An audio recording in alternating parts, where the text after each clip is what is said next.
الحمد لله رب العالمين والعاقبة للمتقين والصلاة والسلام على سيدنا ومولانا محمد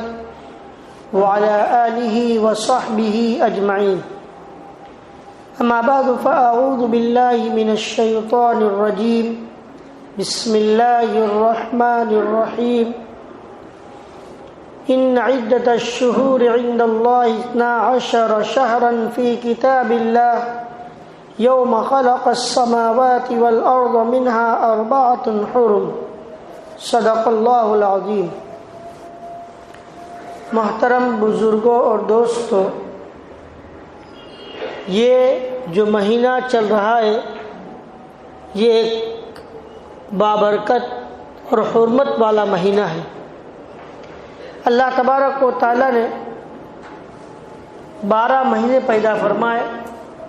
اور ان 12 مہینوں کے اندر 4 مہینے کو اللہ تبارک و تعالیٰ نے حرمت والا مہینہ بنایا. یہ وہ 4 مہینے ہیں جس کی حرمت کا لحاظ اور پاس زمانے جاہلیت میں کفار بھی بہت زیادہ کرتے تھے. ذوالقعدہ، ذوالحجہ، محرم، یہ 3 مہینے تو ساتھ میں، اور 4تھا مہینہ ہے رجب المرجب. یہ اس مہینوں کی اور ان 4 مہینوں کی حرمت کا لحاظ بہت زیادہ کیا جاتا تھا. اللہ تبارک و تعالیٰ نے اس کو حرمت والا بنایا اور اس کے بارے میں خود قرآن پاک میں ارشاد فرمایا. یہ جو ان مہینے کے اندر ایک دن ہے عاشورہ، یعنی 10ویں محرم کا دن، یہ بڑی فضیلت والا دن ہے. مگر یاد رکھے کہ اس محرم کے اس دن کی فضیلت اس لیے نہیں کہ حضرت سیدنا حسین رضی اللہ تعالی عنہ کی شہادت ہو، بلکہ اللہ رب العزت نے اس مہینے کی فضیلت تو قرآن پاک میں بیان فرمائی اور نبی کریم صلی اللہ علیہ وسلم نے حضرت سیدنا حسین رضی اللہ تعالیٰ عنہ کی شہادت سے 60 سال پہلے بلکہ خود احادیث مبارکہ میں اس کی فضیلت آئی ہے. اس سے معلوم ہوتا ہے کہ اس کی فضیلت تو پہلے ہی سے ہے. اب اس دن کیا کرنا چاہیے، کیا کام کرنا ہمیں احادیث مبارکہ نے حکم فرمایا ہے، اس کو کریں گے تو ہمیں ثواب ملے گا. ایک بات یاد رکھیں کہ دیکھیے اللہ تبارک و تعالیٰ نے قرآن پاک میں فرمایا کہ لقد کان لکم فی رسول اللہ اسوۃ حسنہ، کہ اللہ کے رسول صلی اللہ علیہ وسلم میں کے طریقے میں تمہارے لیے بہترین نمونہ ہے. یعنی ہمارے لیے وہی چیز باعث برکت، باعث ثواب ہوگی جو بات ہمیں نبی کریم صلی اللہ علیہ وسلم نے بیان فرمائی اور جو کام نبی کریم صلی اللہ علیہ وسلم نے کیا،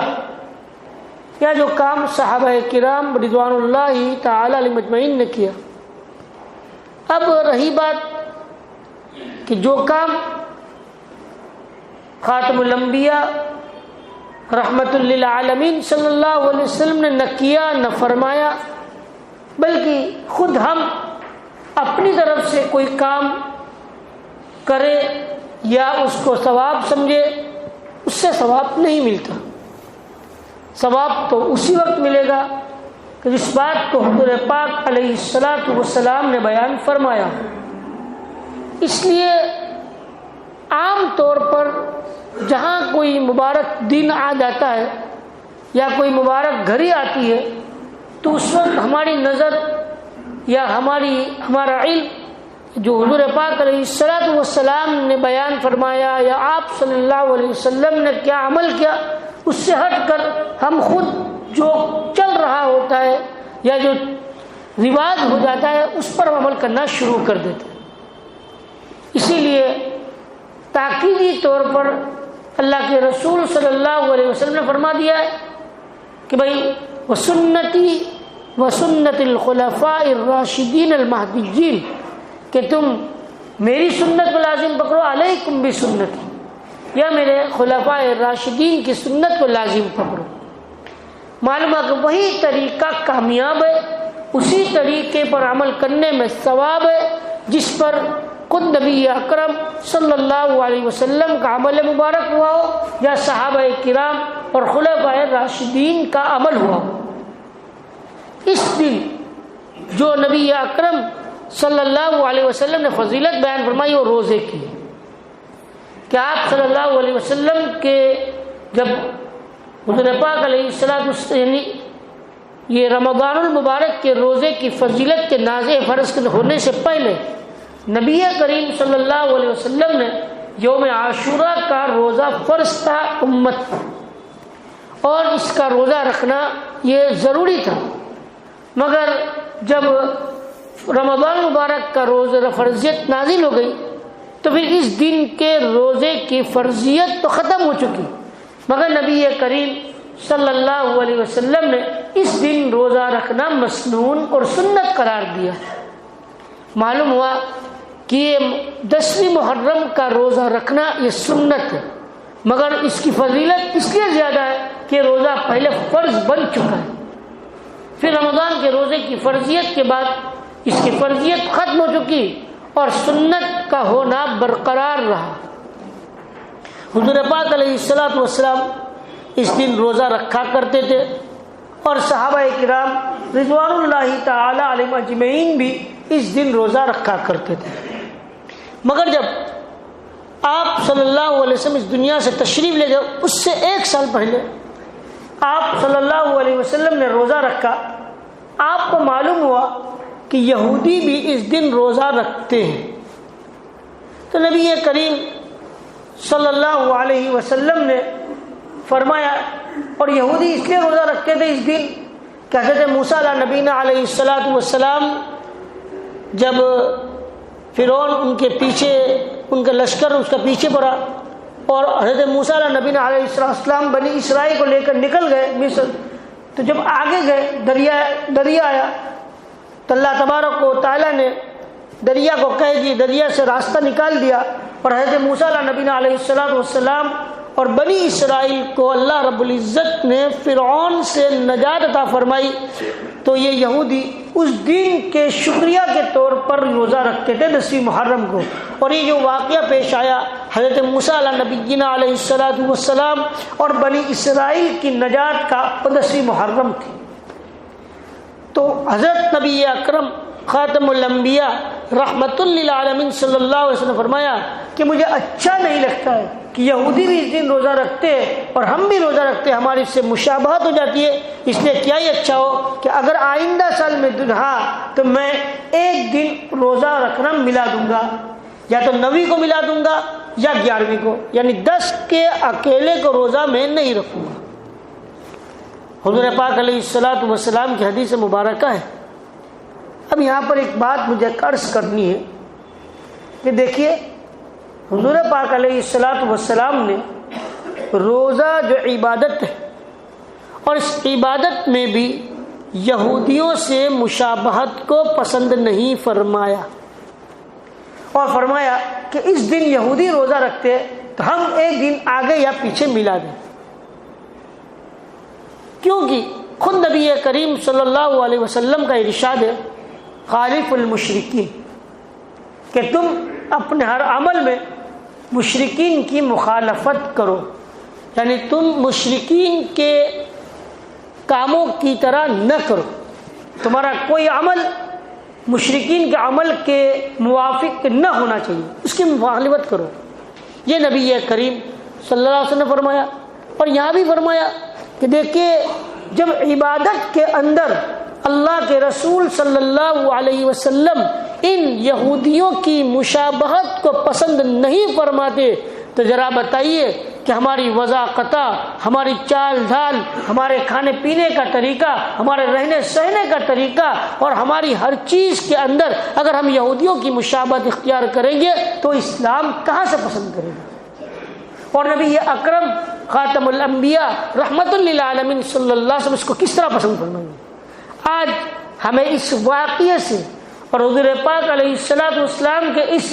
مبارک ارشاد سے بہت بڑا سبق اور بہت بڑی نصیحت ملتی ہے کہ حضور پاک علیہ الصلوۃ والسلام کس قدر ان لوگوں سے نفرت کرتے تھے اور کس قدر ان کے اعمال سے نفرت تھی،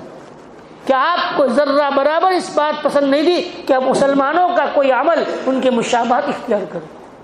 اس لیے حضور پاک علیہ الصلوۃ والسلام کا ارشاد ہے کہ من تشبہ بقوم فہو منہ، کہ جو کوئی